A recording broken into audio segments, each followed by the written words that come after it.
दोस्तों नमस्कार। दोस्तों मैं विमल शाही आप सभी लोगों का अपने चैनल में स्वागत करता हूं और उम्मीद करता हूं कि आप लोग सब लोग स्वस्थ होंगे एवं मस्त होंगे। सभी राष्ट्रवादियों और सनातनियों से ये निवेदन रहेगा कि आप लोग मेरे चैनल को सब्सक्राइब कर लीजिए और वीडियो को लाइक एवं शेयर भी कीजिए। दोस्तों आजकल एथेनॉल मिक्स्ड पेट्रोल जिसे E20 भी कहा जाता है उसको लेकर देश में काफी चर्चा हो रहा है। लोग अपने अपने खराब कार, मोटरसाइकिल, स्कूटी इन सबको दिखा रहे हैं कि किस तरह से उनका माइलेज जो है गिर चुका है, किस तरह से उनका इंजन जो है खराब हो चुका है, किस तरह से उनको मेंटेनेंस में ज्यादा खर्चे करने पड़ रहे हैं, बला बला बला इत्यादि इत्यादि चीजें आजकल सोशल मीडिया पर आ रहा है और लोग अब इसके बारे में चर्चा कर रहे हैं कि इसके फायदे क्या हैं तो और नुकसान क्या है। तो इसी पर आज हम लोग बात करने का कोशिश करेंगे।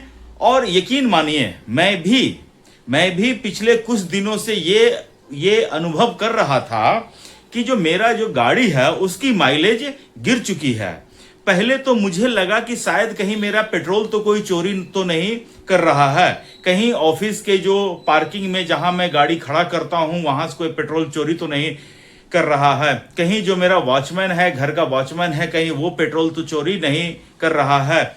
इस तरह की बातें सोचता था। लेकिन जब पिछले कुछ दिनों से ये मैं चर्चा सुन रहा हूं तब मुझे लगा कि हो सकता है कि मैं भी E20 पेट्रोल का यूज करता हूं और इस वजह से मेरा माइलेज गिर गया है, ड्रास्टिकली गिरा है। ऐसा वैसा नहीं गिरा है, ड्रास्टिकली गिरा है।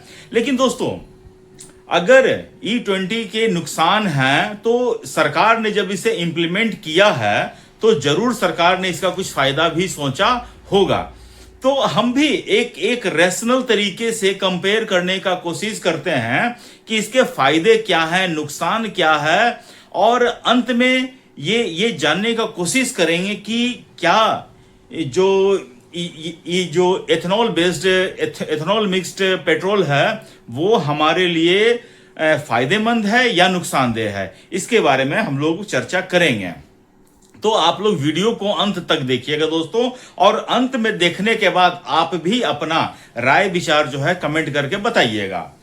तो दोस्तों सरकार जब इथेनॉल बेस्ड लाया था तो पहले इथेनॉल था 6% मिलाया जाता था। उसके बाद सरकार ने देखा कि वो इथेनॉल के प्रोडक्शन को बढ़ाया, अब जाकर वो पेट्रोल में 20% इथेनॉल मिलाया जा रहा है और इसे E20 नाम दिया गया है। तो इथेनॉल मिलाया क्यों जा रहा है दोस्तों? हम लोग सब जानते हैं दोस्तों कि भारत जो है कच्चे तेल का 85% आयात करता है, राइट।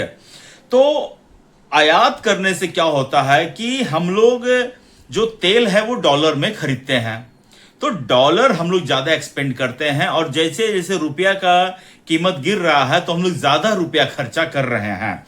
तो ये हमारे देश के लिए एक बहुत बड़ा नुकसान है। तो दूसरी बात है कि अगर हम एथेनॉल मिलाएंगे पेट्रोल में तो हो सकता है कि हम कुछ परसेंट जो है आयात में कमी कर पाएंगे। जैसे अगर 85% अभी हम लोग आयात कर रहे हैं, अगर हम लोग 75% तक ले आते हैं तो हमारा जो है बहुत फायदा हो जाएगा, हमारा जो है डॉलर रिजर्व बढ़ेगा और हम हो सकता है कि और आगे करेंगे। तो ये तो दोस्तों एक फायदा मैं बता रहा हूं कि E20 से विदेशी तेल पर जो निर्भरता है उसमें कमी हम कर सकेंगे, ठीक है। ये एक ऐसा नहीं कि आज हम करना शुरू किए तो आज से ही कमी हो जाएगा। ये लॉन्ग टर्म की प्लानिंग होती है और धीरे धीरे इसका असर दिखना शुरू होता है। दूसरा चीज, किसानों को फायदा। अब किसानों को कैसे फायदा होगा दोस्तों इथेनॉल जो है गन्ना, मक्का, टूटे चावल इन सब को ब्लेंड करके इसके बाद इसके केमिकल रिएक्शन करवा कर तब जाकर इथेनॉल बनता है। तो जब ये खाद्य पदार्थों से बन रहा है, कॉर्प से बन रहा है, तो किसान जो है इन चीजों की खेती ज्यादा करेंगे तो किसानों को ज्यादा से ज्यादा फायदा पहुंच सकता है, किसानों की आमदनी बढ़ सकती है। मोदी सरकार का एक बहुत बड़ा लक्ष्य है दोस्तों कि किसानों की आय दुगनी करना। दुगनी करने का मतलब ये नहीं है कि मोदी सरकार अपने घर से पैसा ले जाकर किसानों को दे देगी, नहीं, किसानों को various source of income generate करवाया जाएगा, ठीक है ना। किसान मल्टीपल कॉर पे लगाएंगे, गेहूं भी लगाएंगे, चावल भी लगाएंगे, गन्ना भी उपजाएंगे, मक्का भी उपजाएंगे, सब्जी भी उपजाएंगे, फल भी उपजाएंगे। उसके बाद इन सब पे एमएसपी थोड़ा सा अगर बढ़ा दिया जाएगा तो इस तरह से किसानों की आय डबल हो सकती है। उसके बाद दोस्तों प्रदूषण की कमी होगी। दोस्तों ये जो फ्यूल है इससे कार्बन जो है कम उत्सर्जन होगा, इससे जो है वातावरण में जो प्रदूषण की समस्या है इससे भी बहुत ज्यादा राहत मिलेगी। चौथा लाभ है चीनी मिलों का लाभ होगा। दोस्तों जैसे ही गन्ना जो है खेतों में उपजेगा, उसके बाद चीनी मिलों पर जाएगा, चीनी मिलों से गन्ना प्रोसेस होकर एथेनॉल प्लांट तक जाएगा। तो इससे जो है चीनी मिल जो बंद पड़े थे वो चीनी मिल खुलेंगे, वहां पर रोजगार को बढ़ावा मिलेगा, किसानों की आमदनी बढ़ेगी। और इससे उसके बाद जो है नेक्स्ट पॉइंट है ग्रामीण अर्थव्यवस्था को बढ़ावा मिलेगा, किसानों की आमदनी बढ़ेगी, किसान अपने फसल को चीनी मिल तक पहुंचा पाएंगे, उसके बाद चीनी मिल से एथेनॉल प्लांट तक जाएगा और एथेनॉल प्लांट में भी लोगों को रोजगार मिलेगा। तो इससे जो है ग्रामीण अर्थव्यवस्था जो है एक्टिवेट हो जाएगा। और दोस्तों ग्रामीण अर्थव्यवस्था एक्टिवेट होने के साथ साथ अन्य जो है लोगों को रोजगार मिलने का कार्यक्रम शुरू हो जाएगा और इससे जो है पूरी जो ग्रामीण अर्थव्यवस्था जो है एक उसका जो डायमेंशंस है वो सही होना शुरू हो जाएगा। जो अब तक कोरोना के बाद जो रफ्तार धीमी पड़ चुकी थी उसको फिर से एक्टिवेट कर दिया जाएगा। तो ये तो दोस्तों कुछ एथेनॉल के फायदे हैं, E20 के फायदे हैं। अब दोस्तों देखिए कोई भी चीज फायदा होता है तो उसी के साथ साथ उसका नुकसान भी होता है। नुकसान क्या क्या है? नुकसान जनरली मेनली जो है जो लोग गाड़ी रखते हैं, मोटरसाइकिल रखते हैं, कार रखते हैं, उनको हो रहा है। तो पहला जो सब लोग बोल रहे हैं इंक्लूडिंग मी बोल रहे हैं कि माइलेज कम हो रहा है। जी हां दोस्तों, एथेनॉल मिक्स्ड पेट्रोल से जो है उसकी क्षमता उतनी नहीं रह जाती है जितनी की एक्चुअल पेट्रोल की होती है, राइट। तो एक्चुअल पेट्रोल की क्षमता कम होने से E20 की क्षमता कम होने से डेफिनेटली जो है व्हीकल का जो माइलेज है वो कम हो ही जाएगा। तो जितना परसेंट आप मिला रहे हैं, ठीक है ना, उतना परसेंट आपका माइलेज गिरेगा ही गिरेगा, ठीक है। दूसरा, पुराने वाहनों पर असर। दोस्तों 2014 के बाद B6 E20 कंप्लायंस जो व्हीकल बन रही हैं, लेकिन उससे पहले की जो गाड़ियां हैं 2013 की जो गाड़ियां हैं उनको जो है खासा नुकसान हो रहा है इस E20 पेट्रोल से। अब जैसे देखिए 2013 में जो गाड़ियां हैं वो 2028 में वैसे भी रिटायर हो ही जाएंगी। अब 2014 के बाद जो गाड़ियां हैं वो B6 या फिर E20 कंप्लायंट आ रही हैं, उनको झेलने की क्षमता वाली आ रही है। तो उसके बाद भी तो उन लोगों पर उन चीजों उन व्हीकल्स पर कम असर पड़ रहा है, लेकिन हाँ माइलेज पर असर तो चाहे पुरानी हो या नहीं हो दोनों पर पड़ेगा। रख रखाव मेंटेनेंस पर ज्यादा खर्चा हो रहा है दोस्तों। ये जो E20 पेट्रोल से जो है पाइप्स, ट्यूब्स, रबर्स और भी जितने व्हीकल के पार्ट्स होते हैं जो फ्यूल को अलग अलग पार्ट्स में पहुंचाते हैं उसको वो ज्यादा नुकसान हो रहा है। इंजन पर कार्बन जम रहा है, तो इससे इंजन का मेंटेनेंस, इंजन खुलते ही जो है गाड़ी का जो मेंटेनेंस है वो बढ़ जाता है। तो रख रखाव पर, गाड़ियों के मेंटेनेंस पर ज्यादा खर्चा हो रहा है। यह एक लोगों की बहुत बड़ी चिंता हो रही है। और उसके बाद दोस्तों एक और है कि पानी की खपत। दोस्तों इथेनॉल के लिए गन्ना, मक्का इन सब चीजों की से बनता है और ये दोनों जो क्रॉप होते हैं ना वो हाईली वाटर कंज्यूम करते हैं, बहुत भारी मात्रा में वाटर कंज्यूम करते हैं। और उसके बाद एथेनॉल में 1 लीटर एथेनॉल बनाने में ऑलमोस्ट 3000 लीटर पानी की खपत होती है।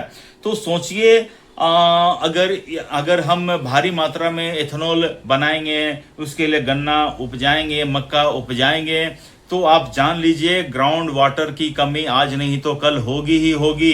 भारत में और पूरे विश्व में वैसे ही पानी की काफ़ी किल्लत है, और उसके बाद जो बारिश का पानी होता है वो हम स्टोर कर नहीं पाते हैं। और उसके बाद दोस्तों, लोग केमिकल उपजाने में केमिकल का यूज़ करेंगे, और वो सारे केमिकल निकल कर खेतों से फिर नदियों में मिलेंगे, और उन नदियों के पानी को जब हम कंज्यूम अगेन करेंगे तो ये सब हमारे हेल्थ के ऊपर ही इम्पैक्ट करेंगे। तो जिस प्रदूषण को बचाने के लिए हम इस एथेनॉल का यूज कर रहे हैं, वो अंततः घूम फिर कर हमारे शरीर में ही आ रहा है या आएगा। तो पानी की बहुत ज्यादा खपत होने जा रही है, और हो सकता है कि भविष्य में गहरा पानी का संकट भी हमें देखने को मिलेगा। इसलिए पानी की बचत आज से ही शुरू कर दीजिए। उसके बाद दोस्तों, खाद्य सुरक्षा की चिंता।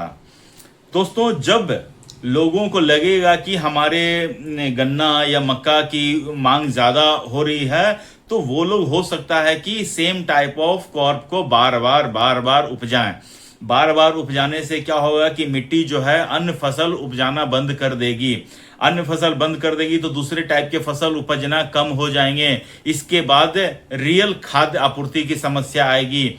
हो सकता है कि जो गन्ना से हम चीनी बनाते थे वो चीनी में लोग न दें, इधर ज्यादा दें, एथेनॉल प्लांट में ज्यादा दें। तो क्या होगा दोस्तों कि चीनी जो हम लोग एक्सपोर्ट करते हैं उसको रोकना पड़ेगा, तो फिर हमें ही नुकसान है। तो कुछ ये सब चीजें ज्यादा है दोस्तों। देखिए, जो नुकसान हो रहा है ना दोस्तों, वो मेनली जो है गाड़ियों पर हो रहा है। और दोस्तों, जो मिडिल क्लास जो है वो अपने जीवन में एक गाड़ी, अधिक से अधिक 2 गाड़ी खरीद पाता है। दूसरी गाड़ी खरीदने के लिए भी वो पहली गाड़ी को बेचता है तो दूसरी गाड़ी खरीद पाता है।